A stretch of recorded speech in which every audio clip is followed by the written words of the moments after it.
Assalamualaikum warahmatullahi wabarakatuh. Saya Citra Amelia dengan NPM 102211139 dari kelas C13 Prodi S1 Akuntansi. Di sini saya akan menjelaskan tentang Ma'rifatul Insan. Ma'rifatul Insan atau mengenal hakikat penciptaan manusia. Ma'rifatul Insan mempunyai dua kata, yaitu ma'rifat dan insan. Ma'rifat berarti mengenal, sedangkan insan berarti manusia. Jadi, ma'rifatul insan adalah mengenal diri sendiri. Selanjutnya ada tarif al-insan atau pengenalan manusia.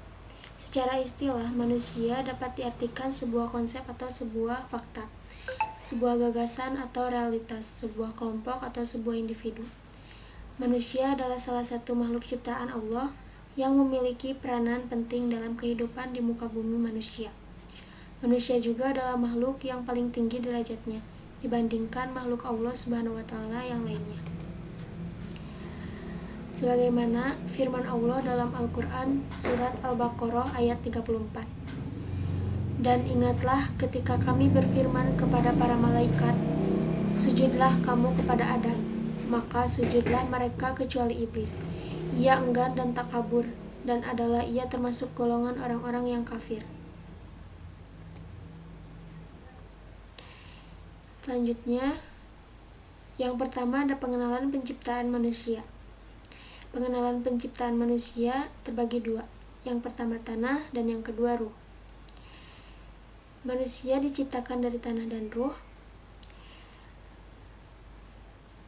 Tanah dalam penciptaan makhluk hidup, termasuk manusia. Beberapa ayat Al-Quran menyatakan pentingnya peranan tanah liat. Allah berfirman yang berbunyi, Dialah yang menciptakan kamu dari tanah. Sesudah itu tentukannya ajal atau kematian, dan ada lagi suatu ajal yang ada pada sisinya, yang dia sendirinya mengetahuinya. Kemudian kamu masih ragu-ragu tentang berbangkit itu. Quran Surat Al-An'am ayat 2. Yang kedua ada ruh. Ruh merupakan zat yang tak terlihat, tetapi hakikat ruh itu terasa eksistensinya dalam jiwa manusia. Fungsi utama ruh untuk merasakan, meyakini, menghendaki, dan memutuskan. Mengenai hal ini, Allah Subhanahu wa Ta'ala berfirman, kemudian menyempurnakan dan meniup ke dalamnya ruh atau ciptaannya, dan dia menjadikan bagi kamu pendengaran, penglihatan, dan hati. Tetapi kamu sedikit sekali bersyukur. Quran Surat As-Sajdah ayat 9. Akan tetapi Allah memberikan kebebasan kepada manusia untuk memilih jalan, yaitu jalan yang lurus atau taat kepada Allah, dan mau belok atau ingkar kepada Allah. Allah berfirman, dan sungguh Allah telah memenuhi janjinya kepadamu ketika kamu membunuh mereka dengan izinnya, sampai pada saat kamu lemah dan berselisih dalam urusan itu dan mengabaikan perintah Rasul setelah Allah memperlihatkan kepadamu apa yang kamu sukai. Di antara kamu ada orang yang menghendaki dunia, dan di antara kamu ada pula orang yang menghendaki akhirat. Kemudian Allah memalingkan kamu dari mereka untuk mengujimu. Tetapi Dia benar-benar telah memaafkanmu.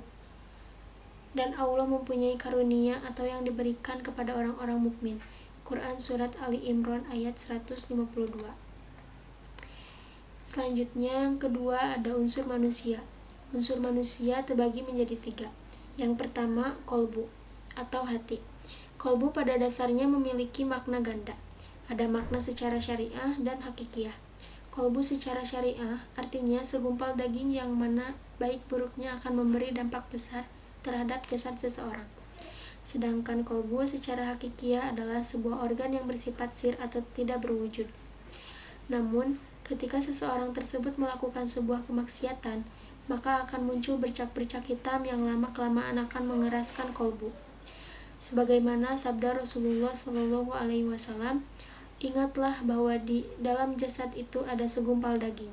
Jika ia baik, maka baik pula seluruh jasad. Jika ia rusak, maka rusak pula seluruh jasad. Ketahuilah bahwa ia adalah hati atau jantung. Hadis riwayat Bukhari dan Muslim. Al-qalbu inilah terletak al-azmu, tekad, keputusan, niat, dan rencana bersumber dari keyakinan. Disinilah letak takwa itu. Rasulullah Shallallahu Alaihi Wasallam bersabda, janganlah kalian saling hasad, saling berbuat najasi, atau menawar barang dagangan lebih tinggi untuk mengecoh pembeli lain, saling membenci, saling membelakangi, dan janganlah salah seorang di antara kalian menjual barang di atas jual beli oleh orang lain. Dan jadilah hamba-hamba Allah yang bersaudara. Seorang muslim adalah saudara bagi muslim yang lain. Ia tidak boleh menzoliminya, melantarkannya, atau tidak peduli kepadanya, berdusta padanya, meremehkannya. Takwa tempatnya di sini beliau menunjuk ke dadanya sebanyak 3 kali. Cukuplah seseorang itu dikatakan telah berbuat kejelekan manakala merendahkan saudaranya sesama muslim. Setiap muslim atas muslim yang lain itu haram darahnya, harta, dan kehormatannya. Hadis riwayat Imam Muslim. Selanjutnya ada akal. Di dalam ruh manusia bersemayam, disebutkan pula bahwa tempat al-aqlu ini adalah di dalam al-qalbu atau hati, sebagaimana al-azmu. Firman Allah Subhanahu wa Ta'ala, maka tidak pernahkah mereka berjalan di bumi, sehingga hati atau akal mereka dapat memahami, telinga mereka dapat mendengar. Sebenarnya bukan mata itu yang buta, tetapi yang buta ialah hati yang di dalam dada. Quran Surat Al-Hajj ayat 46. Akal adalah alat untuk berpikir dan memahami ayat-ayat Allah baik yang kauniyah maupun kauliyah. Tapi berpikir dengan akal tidak seperti berpikir dengan otak. Berpikir dengan akal itu akan berujung dengan satu kesimpulan. Selanjutnya, jasad. Jasad mudah sekali kita kenali, karena ia dapat kita lihat dan kita raba. Yang terpenting bagi manusia adalah menggunakannya sebagai pelaksana, sebagai apa yang telah ditekadkan oleh hati dan direncanakan oleh akal. Firman Allah Subhanahu wa Ta'ala yang berbunyi, dan katakanlah, bekerjalah kamu, maka Allah dan Rasul-Nya serta orang-orang mukmin akan melihat pekerjaanmu itu, dan kamu akan dikembalikan kepada Allah yang mengetahui akan yang gaib dan yang nyata. Lalu diberitakannya kepada kamu apa yang telah kamu kerjakan. Quran Surat At-Taubah ayat 105. Yang ketiga ada amanah. Amanah terbagi menjadi 2. Yang pertama, amanah al-ibadah atau ibadah.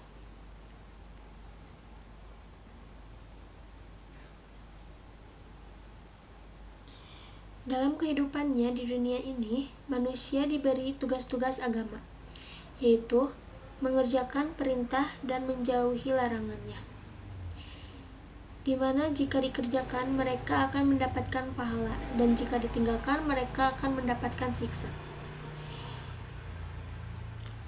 Sebagaimana firman Allah Subhanahu wa Ta'ala yang berbunyi, dan aku tidak menciptakan jin dan manusia melainkan supaya mereka mengabdi kepadaku.